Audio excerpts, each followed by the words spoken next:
Setiap orang pada satu masa di dalam hidupnya hampir pasti pernah mengalami persoalan hukum perdata.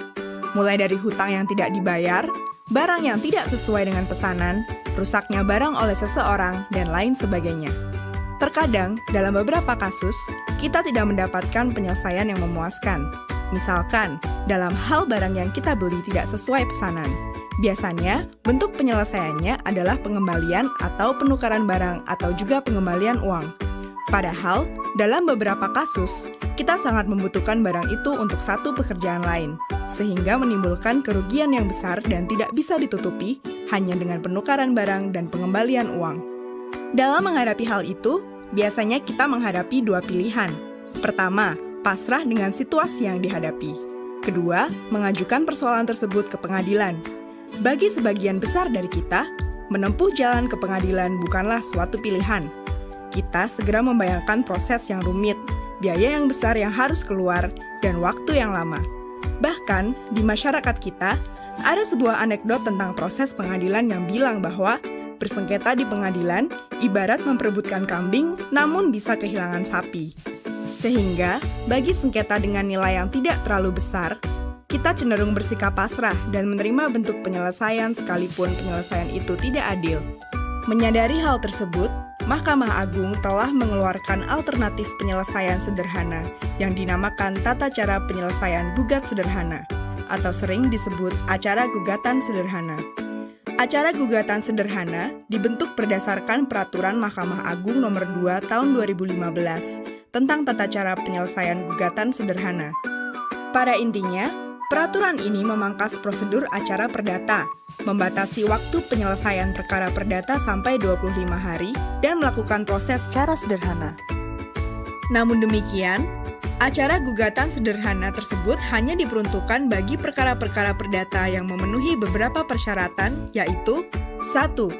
Nilai tuntutan yang diminta tidak lebih dari 200 juta rupiah dan tuntutan bersifat material. Tuntutan yang bersifat imaterial tidak dapat diajukan karena pembuktiannya tidak sederhana, seperti kehilangan reputasi, perasaan tidak nyaman, atau kerugian emosional lainnya. 2. Sengketa bukan merupakan sengketa atas tanah atau sengketa lainnya yang telah memiliki pengadilan khusus, seperti sengketa tenaga kerja. 3. Penggugat dan tergugat harus dalam satu wilayah hukum yang sama. Sebagai contoh, orang yang tinggal di Jakarta Selatan hanya dapat menggugat orang yang berada di Jakarta Selatan, tidak dapat untuk menggugat orang yang tinggal di Jakarta Pusat. 4. Penggugat dan tergugat masing-masing hanya terdiri dari satu orang, namun juga dapat lebih dari 2 orang selama dapat menunjukkan kepentingan hukum yang sama. 5. Tergugat harus jelas keberadaannya dan tidak dapat dilakukan pemanggilan dari pengadilan negeri wilayah lain. Acara gugatan sederhana didasarkan pada beberapa prinsip, yaitu 1. Pendekatan pada proses persidangan adalah bersifat mudah. Artinya adalah penggugat atau tergugat tidak perlu memusingkan pasal-pasal yang akan dituntut. Penggugat dan tergugat hanya akan menjelaskan pokok persoalannya. Hakimlah yang akan bersifat aktif untuk menentukan pasal mana yang digunakan dan hal apa saja yang perlu dibuktikan oleh penggugat dan tergugat. Jadi, apabila ingin mengajukan gugatan, maka cukup mengisi formulir yang sudah disediakan di pengadilan. Mereka juga tidak perlu didampingi oleh pengacara. Apabila kesulitan dalam mengajukan gugatan, penggugat akan dibantu oleh petugas pengadilan.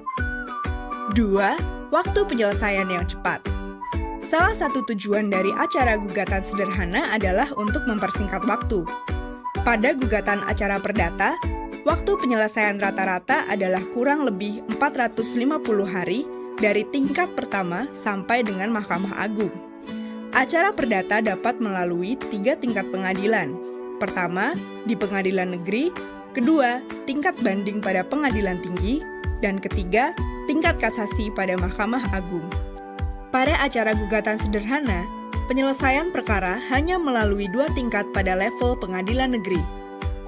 Pertama adalah pada tingkat hakim tunggal di pengadilan negeri dengan waktu penyelesaian 25 hari kerja sejak hari sidang pertama, sesuai pasal 5 ayat 3 Peraturan Mahkamah Agung tentang gugatan sederhana.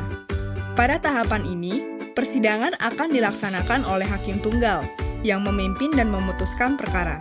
Kedua adalah tingkat keberatan oleh majelis hakim di pengadilan negeri. Apabila ada pihak yang tidak puas dengan putusan hakim tunggal, maka dapat mengajukan keberatan di pengadilan negeri yang sama. Adanya upaya keberatan tidak lain adalah untuk menjamin penerapan hukum untuk pencari keadilan, yang waktu penyelesaiannya adalah 7 hari kerja sejak majelis dibentuk. Sesuai pasal 27 Peraturan Mahkamah Agung tentang gugatan sederhana.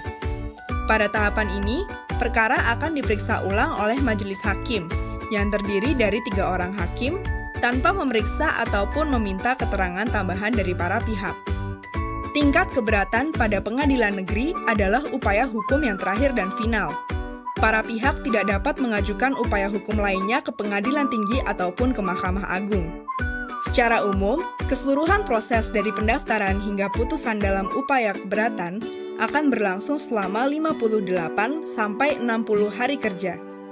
Dengan adanya peraturan Mahkamah Agung ini, diharapkan terjadi peningkatan akses bagi masyarakat untuk memperoleh keadilan melalui pengadilan. Di samping itu, diharapkan iklim usaha Indonesia semakin meningkat baik di mata para pelaku usaha tanah air.